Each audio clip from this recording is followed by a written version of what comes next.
সংসারের অভাব দূর করতে চাইলে মাত্র একটি সূরার আমল করবেন আপনার ঘরের চৌকাঠে দাঁড়িয়ে। এই আমলটা নবী সাল্লাল্লাহু আলাইহি ওয়াসাল্লাম আমাদেরকে চমৎকার করে শিখিয়েছেন। একজন সাহাবী যখন নবীজির কাছে তার অভাবের অভিযোগ করলেন, অনেক সময় দেখবেন আমাদের কাছে অনেকে আসে যে হুজুর কি এমন আমল আছে, এমন দোয়া আছে যেটা বললে আমার অভাব দূর হবে। অনেক মানুষ আছে না যে অনেক আমল করে, অনেক তারা স্ট্রাগল করে, কাজ করে, কিন্তু দিন শেষে তার যেই কি বলে দারিদ্রতা, এটা যেতে চায় না। তো যাদের দারিদ্রতার প্রবলেম আছে তারাই আমল করবেন।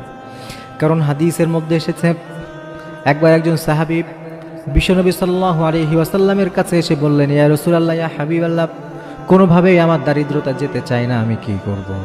বিশ্বনবী তখন তাকে চমৎকার একটা আমল শিখিয়েছিলেন। আমার নবী বললেন, যখন তুমি বাসায় ঢুকবে, বাসায় যখন তুমি যাবে, বাসায় ঢোকার সাথে সাথেই তুমি যদি একটি সূরার আমল করতে পারো, আমার আল্লাহ তাআলা তোমার জীবন থেকে দারিদ্রতা দূর করে দিবেন। সুবহানাল্লাহ পড়েন। আল্লাহ তাআলা দারিদ্রতা দূর করে দিবেন যদি একটি মাত্র আমল আমরা যখন ঘরে ঢুকি তখন পড়তে পারি, একটা সূরা যদি পড়তে পারি। আর এটা এমন চমৎকার সূরা যেটা সবাই জানে।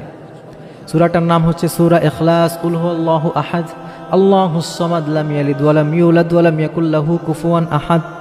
এই যে সূরাটি আছে, বিশ্বনবী বলছেন কেউ যদি বাসায় ঢোকার পরে সূরা ইখলাসটা পড়তে পারে, আল্লাহ তাআলা তার দারিদ্রতা দূর করে দিবেন। এজন্যে আমরা চেষ্টা করব যখনই বাসায় ঢুকবো, ঢোকার পরে নিয়ত করে সূরা ইখলাসটা পড়ার জন্য। এবং আমাদের যারা ফ্যামিলি মেম্বার আছে, যারা সদস্য আছে, তার স্ত্রী, ভাই, বোন, সন্তান, তাদেরকে শেখাবেন যে যখন তোমরা বাইরে থেকে এসে বাসার ভিতরে ঢুকবে তখন তোমরা সূরা ইখলাসের আমল করো। এটা যদি নিয়মিত করতে পারেন তাহলে ইনশাআল্লাহ তাআলা দারিদ্রতা আল্লাহ তাআলা আপনার জীবন থেকে, আপনার সংসার থেকে দূর করে দিবেন।